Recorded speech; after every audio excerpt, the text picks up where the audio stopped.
네, 주 앞에 나와 예배를 모이신 여러분에게 주님의 은혜와 평강이 충만하기를 기원합니다. 오늘 본문의 비유는 잘 아시는 비유죠. 특별히 이 두 구절이 유명합니다. 먼저 된 자로서 나중되고 나중된 자로서 먼저 될 자가 많으니라. 비유를 시작하시며 하신 말씀이고요. 그 뒤에 있는 절은 비유를 마치면서 하신 말씀입니다. 이와 같이 나중된 자로서 먼저 되고 먼저 된 자로서 나중되리라. 결국 같은 말씀이죠. 순서만 좀 바꿔 말씀하셨을 뿐 결국 동일한 말씀입니다. 말 그대로 하면 무슨 뜻일까요? 앞서 있다고 마음 놓지 마라. 나중될 수 있다. 뒤에 있다고 낙심하지 마라. 앞에 갈 수 있다. 이런 정도의 문자적인 의미를 생각할 수가 있습니다. 그래서 우리가 일상 대화 속에도 종종 이런 말들을 교회를 좀 다닌 사람들은 씁니다. 특히 이제 신앙생활에 있어서 뒤에 믿은 사람이 오랫동안 믿은 사람보다 믿음에 열심을 내고 또 성경을 즐겨 읽고 또 봉사 헌신 열심히 하면 아휴 나중된 사람이 먼저 된다고 이런 식의 얘기를 우리가 곧잘 합니다. 후배가 선배를 추월할 수 있고요. 제자가 선생을 추월할 수 있으니 그럴 때도 우리가 일상에서 나중된 자가 먼저 된다 이런 얘기를 합니다. 앞서 있다가 방심하고 게으르면 먼저 됐다고 그러지 마라. 그 뒤에 될 수도 있다. 이런 식의 이야기를 우리가 이 말씀으로 합니다. 그런데 이 말씀은 그렇게 생각해 보게 되면 이 토끼와 거북이 얘기 같은 거예요. 왜냐하면 토끼가 이렇게 앞서 뛰어갔는데 재주 믿고 한참 앞에 가니까 거북이가 안 보여요. 그래서 방심하고 쉬는데 거북이가 한 걸음 한 걸음 느리지만 차분차분 계속 걸어가서 마침내 토끼를 추월해서 승리는 거북이가 거뒀다. 뭐 그런 이야기가 생각나면서 나중된 자가 먼저 될 수도 있다. 뭐 이렇게 이야기를 합니다. 그런데 우리가 일상 대화 속에서 이 말을 그렇게 이용하며 하는데 정작 이 말을 주고 있는 성경의 본문은 그런 뜻을 가리키고 있는 것은 아닙니다. 오늘 본문은 천국 복음을 어떻게 우리가 얻으며 천국 복음을 이해하고 천국이 우리에게 주어지는 원리가 무엇인가를 설명하는 맥락 속에서 주께서 이 말씀을 주신 것이에요. 그리고 이 말씀은 토끼와 거북이의 이야기가 아니고 나중됐지만 희망을 갖자는 얘기거나 먼저 됐지만 방심하지 말자 뭐 그런 단순한 적용의 이야기가 아닙니다. 이 말씀은 무슨 선한 일을 하여야 영생을 얻겠습니까? 라고 생각한 그 사람의 의식이 천국이 무엇이고 어떻게 주어지는 것에 대해서 잘못 알고 있는 부분을 깨트리고 바로잡기 위해서 주신 대목과 연결이 됩니다. 무슨 선한 일을 하여야 영생을 얻으리까? 이 말 속에는 내가 무엇인가를 하나씩 해나가는 수고를 기초로 마침내 주께서 하라는 것을 다 했으니 합격 점수를 얻어 갈 수 있는 것이 아니겠는가? 그가 나중된 자라도 그렇게 하게 되면 갈 수 있는 것이 아닌가? 이런 식의 논리로 적용해서 해석하면 안 된다는 것입니다. 비록 거북이처럼 뒤에 있지만 주신 계명을 하나씩 지켜가 꾸준히 노력하면 마침내 이룰 수 있다라는 뜻의 이해로 나아가서도 안 되는 겁니다. 이 먼저 된 자가 나중되고 나중된 자가 먼저 된다는 이 말의 의미는 오늘 비유를 통해서 주님이 오히려 사람이 노력하여 얻는 것이 아니라는 사실을 말해주기 위해서 하시는 말씀이에요. 그러니까 우리는 이 말씀을 가지고 사실 왜 먼저 된 자가 먼저 되고 나중된 자가 나중돼야지 어떻게 이것이 바뀔 수가 있어? 이것은 이상하지 않아? 그렇다면 다른 원리가 있겠네? 이렇게 생각하므로 이 뜻이 무엇일까?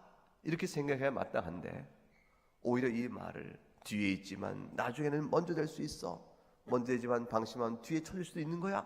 이렇게 풀어버리게 되면 정작 이 말씀을 주고자 하는 뜻과는 정반대의 이해를 갖게 되는 것이죠. 주님이 오늘 비유를 주셨습니다. 포도원의 일꾼을 불러 일시킨 주인의 이야기요, 일한 일꾼의 이야기입니다. 세 가지가 나옵니다. 오늘 비유 속에 나온 중요한 세 가지 요소 가운데 하나는 하루 종일 일한 품꾼이 있었다. 근데 뒤에 끝 무렵에 1시간만 일한 품꾼이 있었다. 그런데 이 두 품꾼이 다 똑같았다. 뭐가 똑같았어요? 하루 품삯을 받는데 한 데나리온을 다 똑같이 받았다. 이것이 문제제기입니다. 어떻게 생각합니까? 어떻게 생각해요? 주님이 이 얘기를 하시면서 어떻게 생각하는가 우리에게 물으시는 거죠. 비유 속에 등장한 하루 종일 일한 사람이 그 대답을 합니다. 안 됩니다. 이거는 너무 억울합니다. 불만스러운 일입니다. 나는 종일 대학에서 일했고 수고할 거를 어떻게 저자와 같이 받습니까? 이건 안 됩니다. 이렇게 한 주님의 어떻게 생각하는가? 안 됩니다. 이렇게 답이 나온 거죠. 주님이 답을 주십니다. 주인의 입을 통해서. 그것이 무엇이에요? 너는 나와 한 데나리온을 받기로 약속하지 않았느냐? 네 것을 가지고 가라. 내가 너에게 무엇을 잘못했는고? 다만 1시간 뒤에 온 사람에게는 내가 내 것을 가지고 내가 내 것을 가지고 이렇게 줄 때 내가 이 선을 베푸는데 이 선을 베푼 것을 가지고 네가 너에게 아무런 불의를 한 것도 없는데 나를 악하다 하느냐? 그것이 주님의 답변입니다. 그것으로 비유가 마무리되어집니다. 하루 종일 일한 사람과 1시간 온 사람, 근데 똑같은 삭을 받는다. 문제가 있는가? 그런데 문제가 있다고 외치는 질문에 대해서 긴장이 쫙 되죠. 긴장을 해소합니다. 주인이 내 것을 가지고 선을 베풀기로 손이 네가 악하다 하느냐? 이 비유를 이해하는데 제법 시간이 걸립니다. 왜냐하면 의문점이 그러다 해소되지 않는 것이죠. 아니 그래도 종일 일했으면 1시간 일한 사람보다 좀 더 받아야지. 아니 거꾸로 종일 일한 사람을 한 데나리온 줄 거면 1시간 일한 사람은 10분의 1 데나리온만 줘야 될 것이지. 공평하지 않은 거 아닌가? 이런 생각을 하게 됩니다. 우리의 사회생활 속에서 급여 체계는 어떤가요? 되게 계약을 맺고 할 때 어떤가요? 연봉을 맺으면 연봉을 어떻게 맺는지 모르니까 옆 사람과 똑같이 일을 해도 그 사람이 받는 건 내가 받는 것 다르다는 것을 서로는 모르고 일하고 있는 거 아닌가요? 요즘엔 그런지 모르겠어요. 그런데 그것이 다 드러났을 때 억울하게 생각될 수 있는 사람이 있지 않도록 체계를 잡힐 거예요. 어떤 이는 근데 보니까 요즘에 연말이라 종종 얘기 나오죠. 야구 선수들, 축구 선수들 계약도 한다고 나와요. 그건 신문에 나오니까 보는데 일반인들이야 얼만큼 연봉 계약하는지를 나오지 않으니까 모르죠. 근데 보니까 똑같이 한 팀에서 1년 내내 같이 게임을 뛰는데 다 똑같이 받는 게 아니더라고요. 보니까 어떤 일은 엄청 받고 어떤 일은 적게 받아요. 그런데 불만이 없이 어떻게 한 팀으로 같이 일을 하는지 그거 참 이상해요. 아마도 능력의 탁월성에 따라서 차등 있게 연봉을 각각 맺는 것이 그것이 또 옳다고 생각돼서 그런 모양이에요. 어떤 사람은 특수한 기술이 있어요. 그래서 그 사람이 아니면 안 되니까 독점적 주의가 있으니까 자신이 많은 계약을 맺을 수도 있겠죠. 그런데 문제는 똑같은 사람들이라면 어떻게 하는 것이에요. 똑같은 사람들이라면 그 사람이 이거 별 능력의 차이도 없고 비슷한 사람들인데 굳이 어떤 차이가 있다면 불만이 나오겠죠. 그러니까 분명히 이 비유 속에는 자신이 불만을 할 만한 이유가 있는 정서는 있는 겁니다. 왜 똑같이 주지 않았는가? 근데 문제는 뭐냐면 주님이 이 비유를 통해서 오히려 그런 불만을 정당하다 말씀하지 않으시고 불만에 담겨 있는 심각한 문제점을 드러내시고자 하시는 거예요. 자, 어떤 문제점이 있을까요? 너희는 주인의 답변을 기초 생각해 보게 되면 이런 것이죠. 너희는 하루 종일 일을 하였다 하지만 내가 너와 하루에 일할 경우에 얼마만큼의 수고에 대한 값을 주겠다고 한 계약대로 내가 정당하게 주어지 않았는가? 그러니 도무지 너와 나 사이는 불편할 일이 없다. 다만 내가 하루 1시간밖에 일 못한 그 사람에게 너와 똑같은 하루의 상을 준 것은 내가 선한 마음으로 준 것뿐인데, 그것을 네가 오히려 기뻐하고 그 동료의 처지를 생각하여 함께 즐거워하지 못하며 오히려 나를 악하다 하는 것은 도대체 무슨 까닭인고? 라고 되묻는 것과 같죠. 사실 일자리는 별로 없고 일할 사람 많을 때 일자리를 주려고 당신 이렇게 불러주면 그 주인의 선택이 그 자체로 은혜입니다. 너무 고마운 것이죠. 일자를 선택받지 못한 사람보다 내가 나을 것이 없는 것을 알아요. 근데 주인이 나를 선택해 준 겁니다. 그래서 나는 일할 수 있는 기회가 주어진 것이죠. 기회 자체가 은혜로 주어진 거예요. 은혜로 주어진 그에게 하루의 일을 통하여 약속대로 그 일을 주어진 것은 결국 무엇으로 끝나야 되죠? 불평이 아니라 그 사람에겐 감사로 맞춰야 될 일입니다. 그런데 선택받지 못해서 종일 놀아야 함으로 인해서 그날 공을 치게 되면 그 다음날의 생활에 어려움을 겪을 하루하루 살아가는 사람에게 먼저 일을 받은 사람은 일을 못하는 사람이 볼 때 어떻게 봐야 돼요? 안타깝고 걱정스럽고 근심스러운 사람으로 바라봐줘야 되는 것이죠. 그 마음이 없는 겁니다. 나는 소위 세상 사람들이 하는 말대로 운 좋게 주인이 어떤 일인가 나를 택해줘서 내가 이렇게 일을 함으로 살게 됐지만 자네들은 안 됐네, 안 됐구만. 그런데 마지막 1시간 남은 때에 그도 불러서 일을 하게 되니 참 다행이야. 그리고 자네도 살 수 있으니까 다행이야.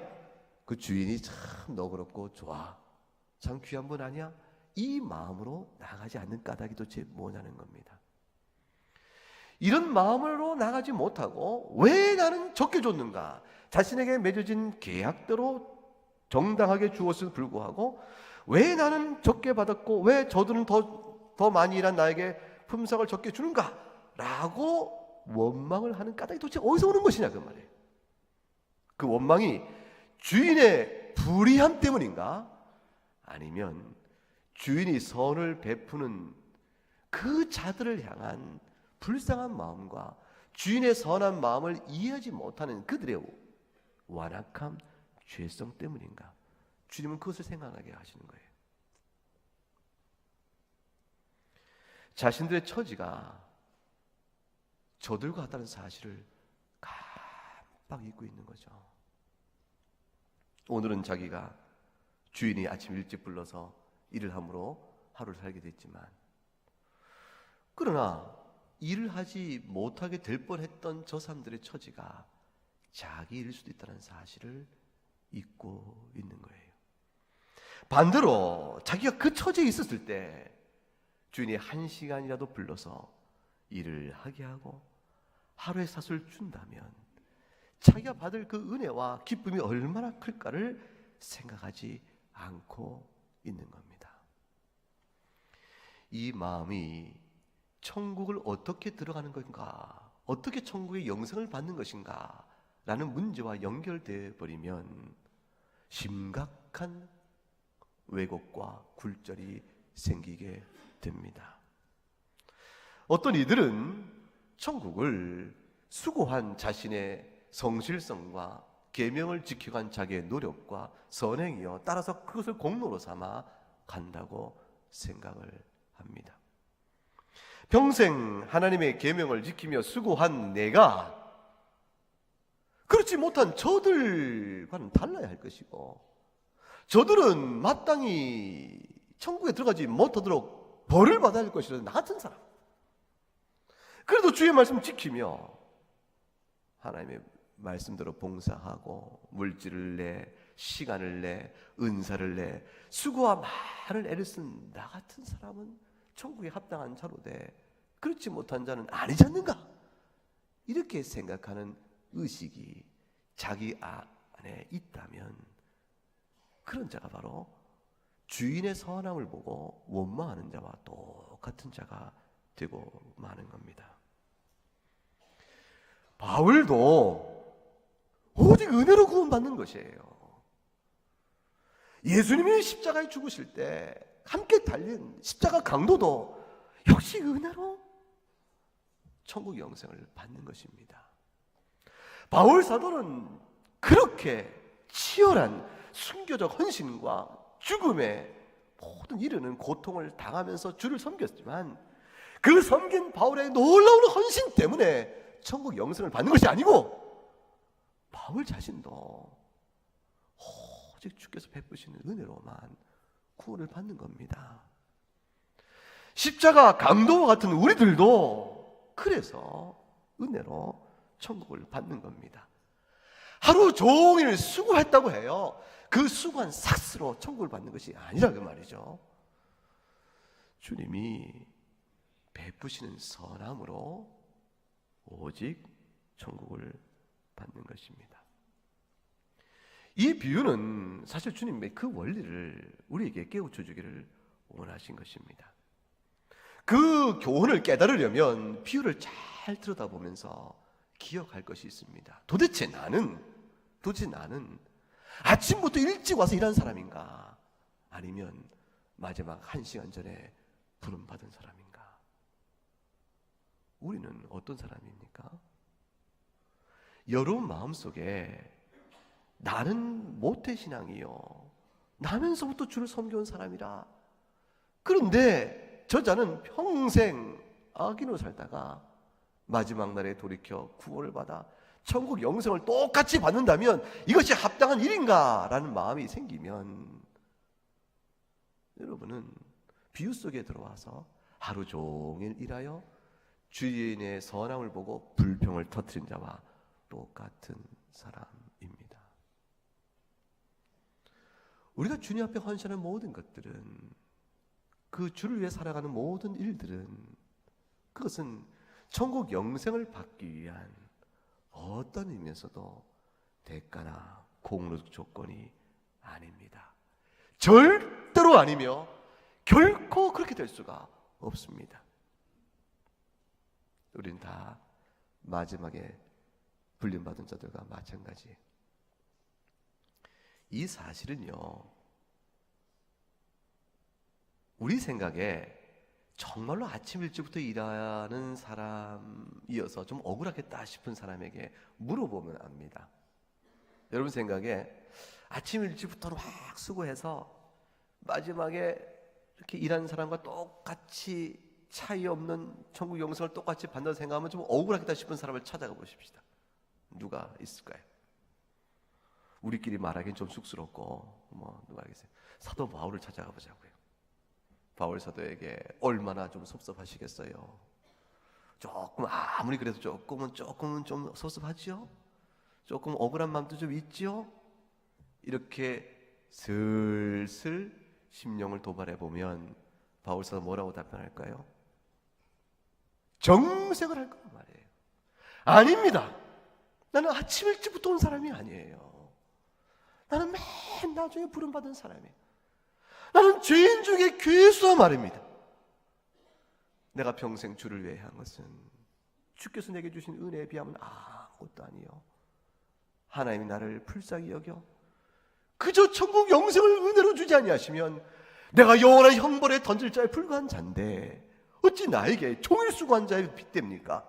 정색하며 말할 겁니다. 나는 종일 수고한 자가 아니라 주님의 전적인 사랑 때문에, 불쌍힘 때문에 겨우 끄트머리에 불려간 자일 뿐입니다. 여러분, 이 억울한 마음이 왜 생기냐면요, 자기가 한 대가로 받는다 생각하는 의식 때문에 그렇습니다. 이렇게 생각해 보자고요. 주인이 일꾼을 다 불러 모았어요. 아침 일찍 일하신 분, 여기는 1시간 전에 오신 분 다 불러 모았습니다. 본 다음에 오늘 우리 집에서 내 집에 와 수고해 준 여러분에게 참 감사합니다. 여러분은 이제 일이 다 마치고 흩어 돌아가실 터인데 여러분 모두에게 내가 나가실 때 나눠드릴 것을 받아가시기 바랍니다.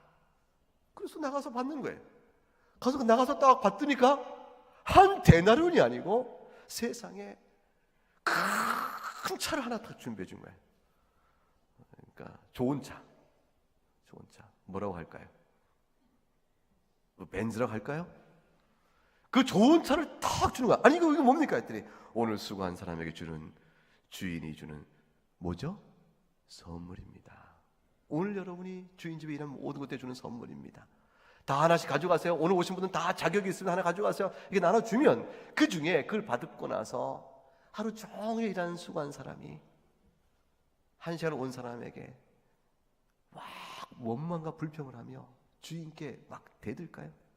아니 이럴 수가 있나? 나는 종일 수고했으니까 이거 받는 게 마땅하지만 저 자는 한 시간밖에 일하는데 이렇게 좋은 차를 주다니 이게 됩니까? 라고 말할까요? 절대로 그렇게 말하지 않습니다. 왜 그렇습니까? 자기가 하루 종일 일한 것이 받는 차에 비해서 아무것도 아닌 걸 알기 때문에 그래요. 억울할 일이 아무것도 없는 거죠.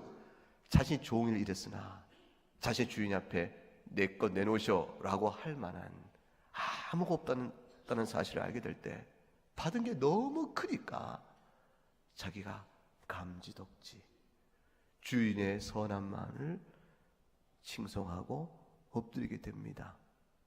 그러면서 한 시간 와서 받은 사람 보면 자네 오늘 대박 났네 그렇게 말하면서 서로 기뻐하며 돌아가지 자신에게 있어서 주인에게 왜 나는 하루 종일 수고했는데 이 말을 내놓을 일이 전혀 없음을 알게 됩니다. 하루 종일 일한 사람에게 돌아갈 때 돈 100마직을 주거나 그 좋은 집을 주거나 큰 것, 도저히 자신이 생각할 수 없는, 자신이 하루 종일 일한 것으로는 아무것도 될 수 없는, 비할 수 없는, 너무 상상하던 큰 것을 받게 되면 그 가운데 나는 종일 일했네, 자네는 1시간 일했구만, 이것으로 인해서 원망을 할 사람은 아무도 없습니다. 천국을 받는 것이 그와 같은 거예요. 바울 사도에게 찾아가서 당신은 그토록 고통과 아픔 속에서 주를 위해 수고했는데 당신도 천국 영생을 생각해 보세요. 저자도 천국 영생을 받는데 이거 억울하지 않소? 물어보면 바울 사도 뭐라고 할까요? 아니요, 내가 주께 드린 것이 무엇이 있다고 억울하겠어? 아니 당신처럼 이렇게 수고했는데 무슨 말을 하시오? 내가 주께 드린 모든 것들은 아무것도 찢기와 같은 것이요, 찌꺼기 같은 인생으로 그저 살았을 뿐이요, 받은 은혜에 대해서 도무지 갚은 것이 없고 갚는다고 말할 것이 없는 그러한 인생을 산 것인데, 내가 주를 위하여 행했던 모든 것들은 이 땅 살면서 내가 누리는 기쁨이었고 나의 행복이었고 나의 자랑이었습니다. 이미 그것으로 주를 향한 사랑과 주께서 내게 베푸시는 은혜에 대한 감사의 마음으로 여러분이 보실 때 내가 헌신했다고 말한 것들은 나를 위한 나 자신의 기쁨이었고 나의 행복이었을 뿐입니다. 받은 천국에 무슨 공로의 의식이 있고 무슨 그것으로 인한 원망과 비교로 인한 불평이 있을 수가 있습니까? 그런 거 없습니다. 그것이 바울 사도의 고백일 것입니다. 자신이 가진 모든 것을 배설물로 여긴다고 했습니다. 자신이 행한 모든 헌신을 주 앞에서 부끄러움으로 내놓는 사람입니다. 오직 하나, 하나님이 값없이 베푸실 은혜로 주시는 칭찬, 면류관, 그날의 주 앞에 더불어 누릴 그 기쁨, 그것을 바라봤을 뿐 자신의 어떠한 자기 의나 공로의식은 찾아볼래야 찾아볼 수가 없는 것이지요. 천국은 그것입니다. 우리가 먼저 온 자입니까? 겨우 마지막에 주의 은혜로 불림을 받은 자들이요, 우리가 주를 위해 행한 것이 받은 은혜를 만번의 일, 천만번의 일 갚았다 할 만한 것입니까? 주를 위해 드릴 일들은 이 땅에 사는 동안에 우리의 자랑이요, 우리의 기쁨이요, 우리의 상급이요, 우리의 행복이 아닌가요? 여러분이 주 앞에 헌신한 많은 일들의 세월들을 생각해 보세요. 그것을 인해서 먼저 온 자라 하여 우리 교회 뒤에 온 자에 대하여 공로를 주장하시겠어요? 그 의식이 있다면 내려놓으셔야 돼요.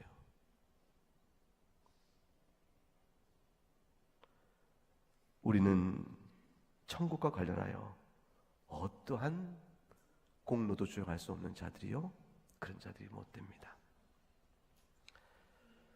천국은 먼저 된 자가 공로를 주자고 나중된 자를 밀어내는 그런 식으로 받는 것이 아닙니다. 사실 우리는 모두가 다 나중된 자에 불과할 뿐이요, 그 어떤 일도 주 앞에 내어드린 것이 없다 고백할 수밖에 없는 그런 자들입니다. 우리는 나중된 자요, 우리는 천국 영생을 내 삭스로 받는 것이 아니다, 그 생각을 기억해야 됩니다. 삭스 드리고선 더없이 적고 받는 천국 영생은 상상할 수 없이 큰 보배로운 것이기 때문에 그것을 기억해야 합니다. 따라서 먼저 된 자가 나중되고 나중된 자가 먼저 된다는 말의 의미는 결국은 전적인 주인의 뜻에 따라 은혜로 주는 것이라 하는 뜻을 나타내고 있는 말인 겁니다. 이 사실이 우리 마음에 깊이 깨달음이 되어지고 교회를 섬기며 주 앞에 섬겨나가는 모든 우리 자신의 심령 속에 오직